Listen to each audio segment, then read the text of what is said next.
Well, it's the playoff edition of Walter Football and the Odd Shopper channel. So we appreciate you being with us, hanging with us throughout the contest, the regular season action, 3-2 last week. And we'll look at everything now in the postseason. Wild card round. WalterFootball.com is the site. That's Walter. I'm Eitan.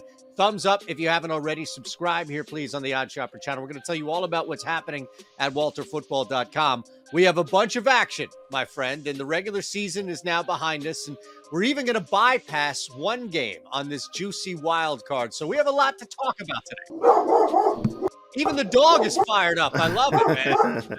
Yeah. The dog and my son. It's like a walking time bomb. I love it.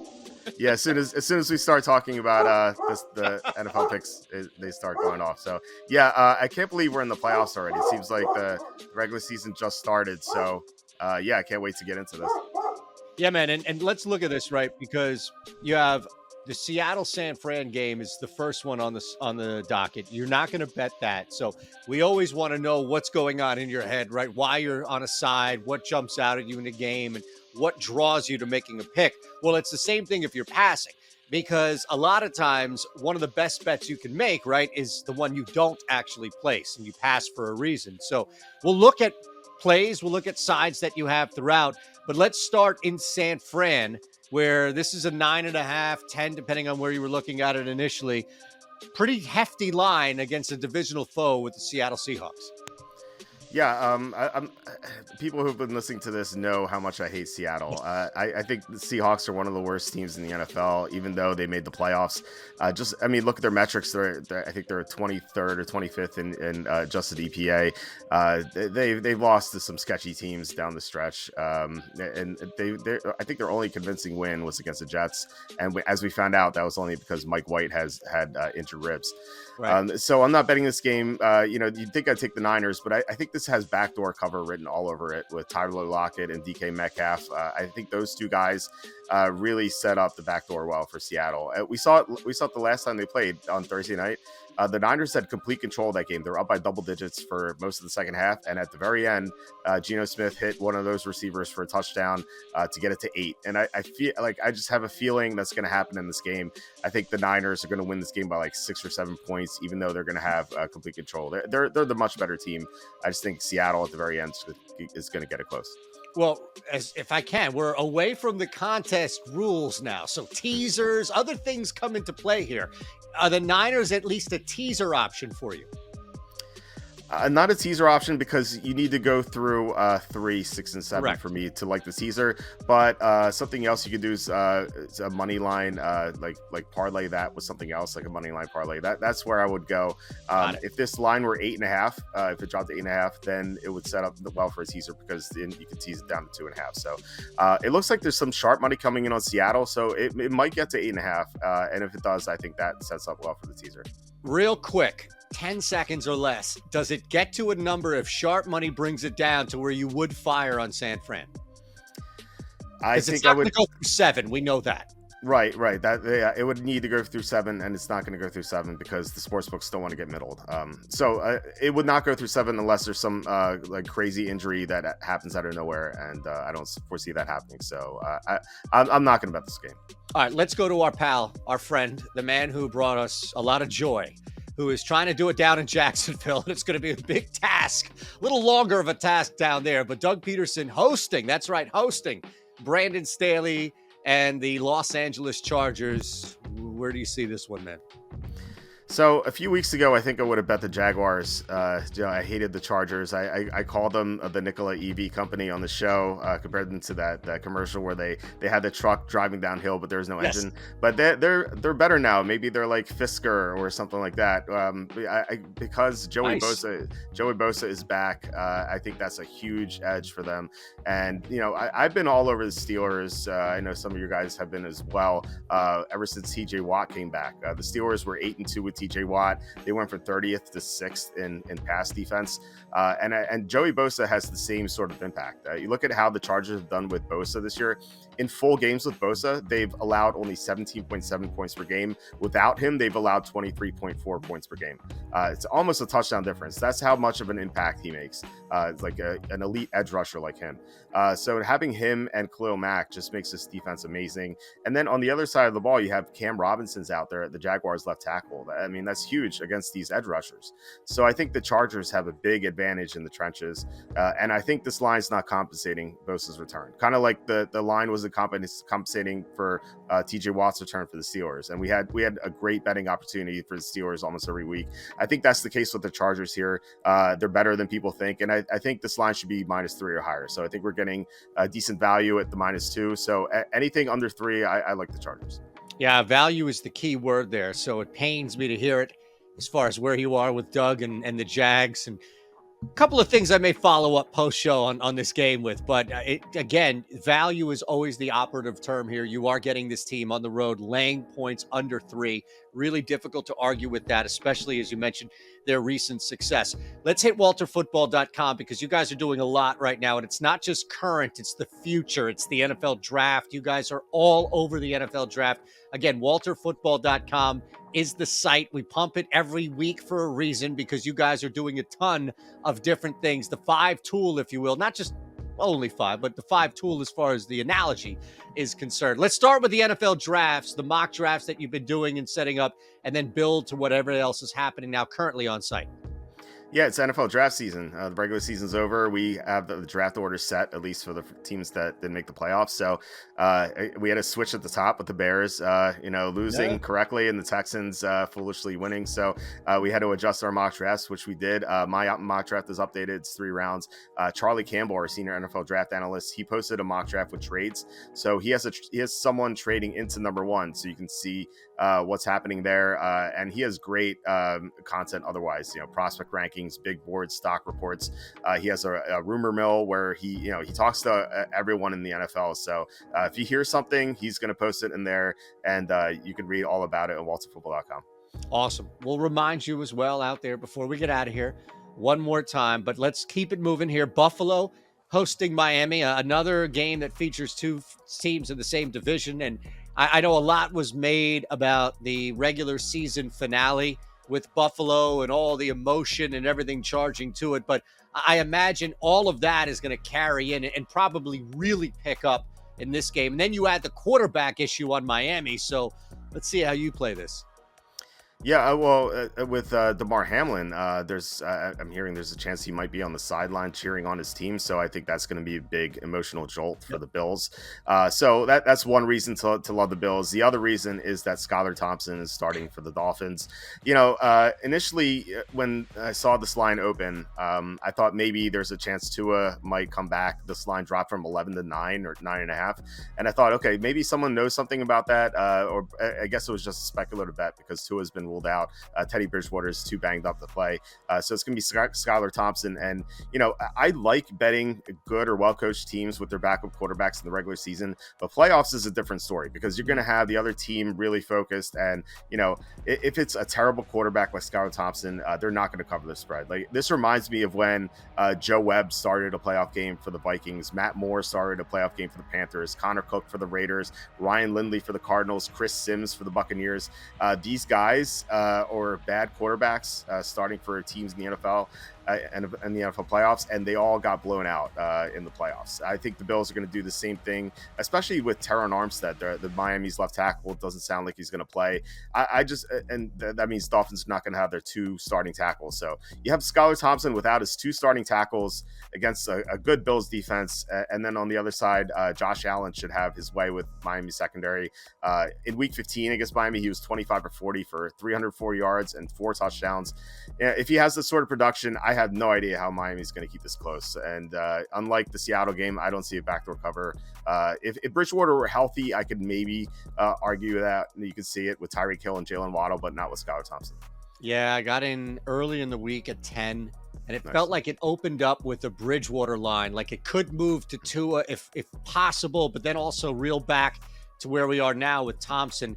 You've brought this up. the difference between 10 and 14, with the latter being more of the true key number. You are under 13, but to be fair, if you do take it at 13, you are taking 2.5 points of the worst of it. So is it still viable right now at 13 to take Buffalo? Yeah, 14, as you said, is definitely a key number, and people are surprised by this whenever I tell them. So 3, 7, and 6 are the 3 most likely results of an NFL game in that order. 14 is the 4th most likely result of an NFL game. So if as long as this is under 14, I'm fine with it. If it gets over 14, I'll still probably have a little bit of interest in Buffalo, but less so. I'll decrease my bet at that point. New York Football Giants in Minnesota. There's a lot of public conversation. I don't know about public money, that's for the books to tell us whether or not you believe all that, right? But there's a lot of public conversation about, well, the Giants is going to walk right in and beat Minnesota, right? So this is, I feel like, a game between two teams that you could point to both and say, poke holes, right? And be like, I don't know how they're here. But ultimately, they are here, and ultimately, Minnesota is hosting this football game, and they're laying 3 at home, Walt. Yeah, I'm getting the sense that this is there's sharp money on the Giants as well, and I think this line's too high. And you might be wondering, like, why is it too high? The Vikings beat the Giants by 3 points the last time they met in Week 16. This was just a few weeks ago. There's a difference between these two teams now. With the Vikings, they have some offensive line injuries. They're down the right tackle. Brian O'Neill is a fantastic player. He's out. They might be down to their third string center. There's a chance that their starting center guy Bradbury comes back, but he's dealing with back injuries. And not to compare myself to a football player, but I'm someone who has back issues, and I'm nowhere near playing like a rec basketball game. So I don't know, like his back injuries could flare up. It's a weird like spot on your body. I don't know. It's just like you can't count on a guy with back injuries. So I'm not sure if Guy Bradbury is going to be 100%. So and then you have Giants. The Giants were down Adoree Jackson for most of the second half of the year. Yep. It sounds like he's going to be back. So that's going to help them defend Justin Jefferson and Minnesota's receivers. So these teams are even closer than they were last time. They're right next to each other in my power rankings. I think they're like 1 or 2 spots apart. So that tells me this line should be -1, -1.5. So that's what I made it. And so I think we're getting good value with the Giants at +3. The Vikings are just not a good team. They're the only team with 13 plus wins in NFL history with a negative point differential. It's just insane how lucky they've been all year. They got a little lucky in the Giants game where they had time to come back and kick that field goal before overtime. It just seems like every week they win just by fluke, and I really can't see them winning by more than 3.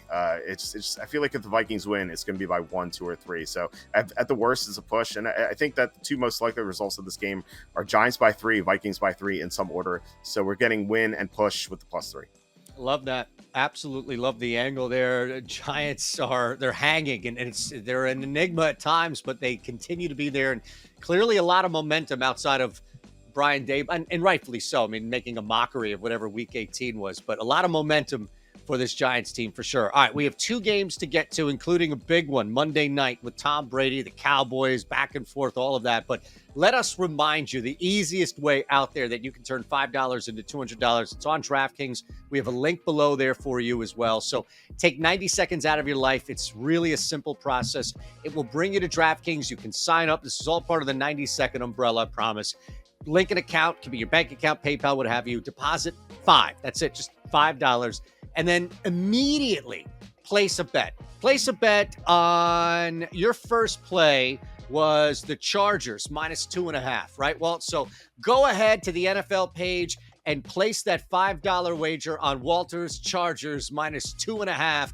And here's the thing. You don't even need to wait until Saturday, 8:15 Eastern for this game to kick off. As soon as you place the wager, you're going to see $200 right back into that account. All right, quick, easy process, 90 seconds, probably less time than it took me to explain it to you. It's going to take you to sign up and do all this.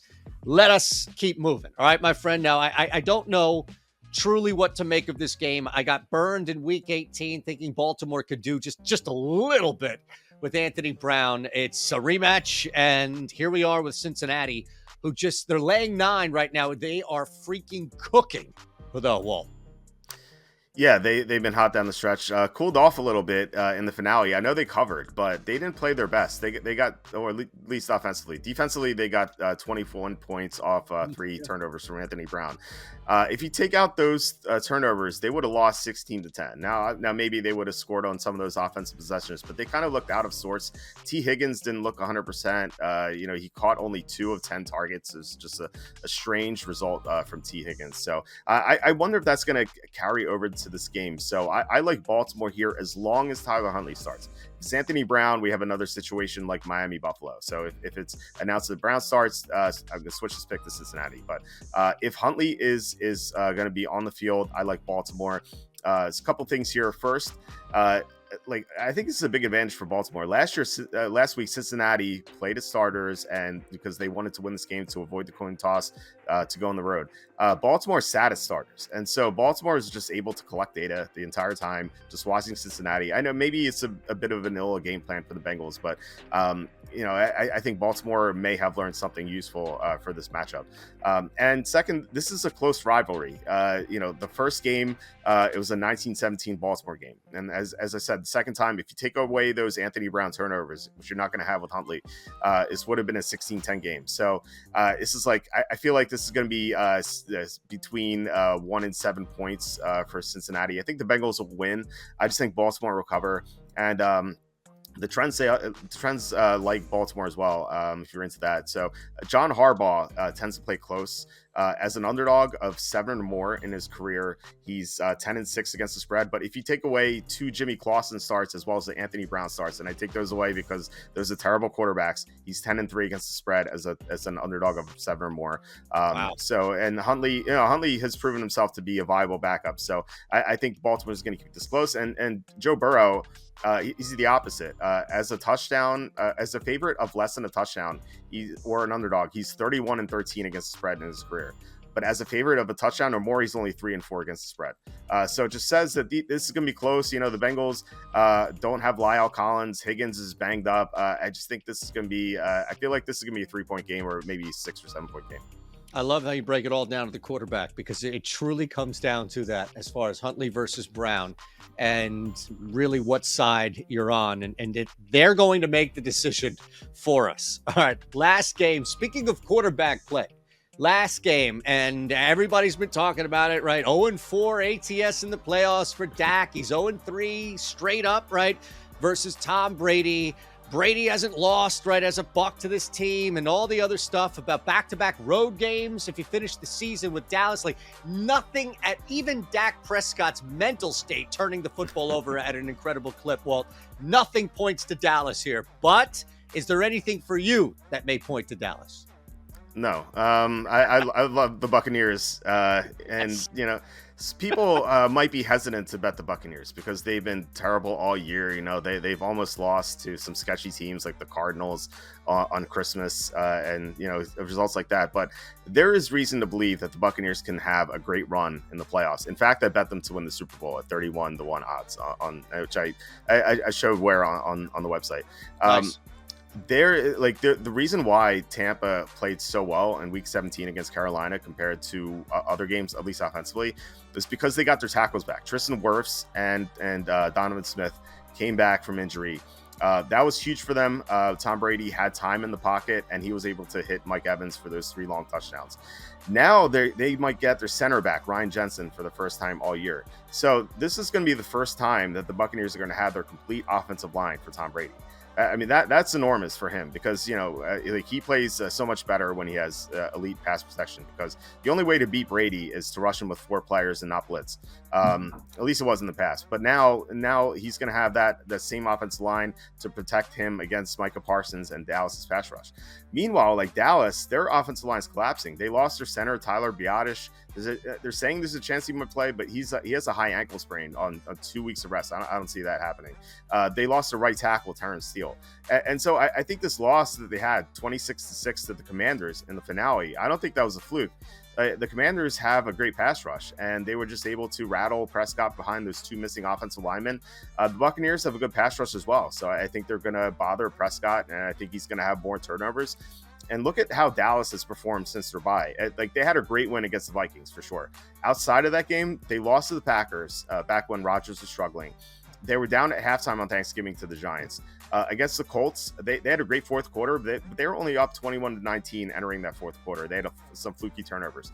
They almost lost to the Texans. They lost to the Jaguars, and they were blown out by the Commanders. And they had a game against the Eagles where they hit a 3rd and 30. They got lucky in that game against Gardner Minshew. Like, these are Dallas's results since the bye.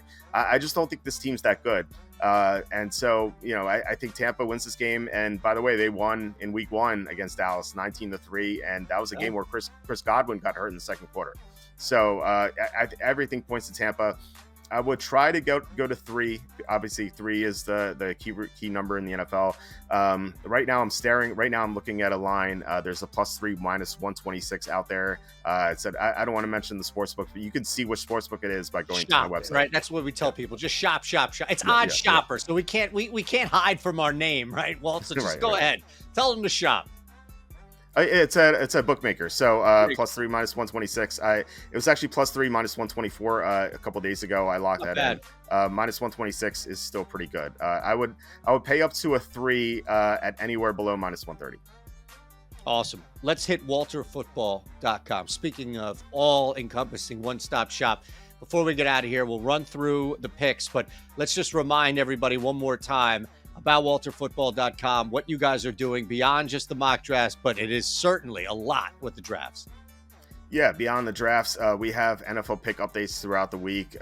Thursday thoughts, Saturday notes, and then Sunday final thoughts. I just post everything. If there's a line movement, injury, if I have different thoughts about the game, if I do some research and I want to switch sides, I'll post it on the website. We have DFS rankings. We grade every signing, every trade. We graded every coach firing, so you can see that. And we're going to grade every coach hiring as well. And our NBA picks are back. I wait till the end of the regular season for the NFL to post NBA picks. So we've posted 4 picks so far. We're 3-0-1 so far in NBA picks. So you can get that at walterfootball.com. No surprise by any means that you guys are killing that. All right, let's run through the picks real quick before we get out. Okay, we're passing on Seattle, San Francisco. Our picks are Chargers -2, Bills -13, Giants +3, Ravens +8.5, and then Buccaneers +2.5, but buy up to 3 if you can. All right. On that note, no birds this week, so go Bucks for Walter, for myself, Eitan, for Dan producing. We'll see you next week. Walt, thanks again, brother. All right, sounds good. See you next week.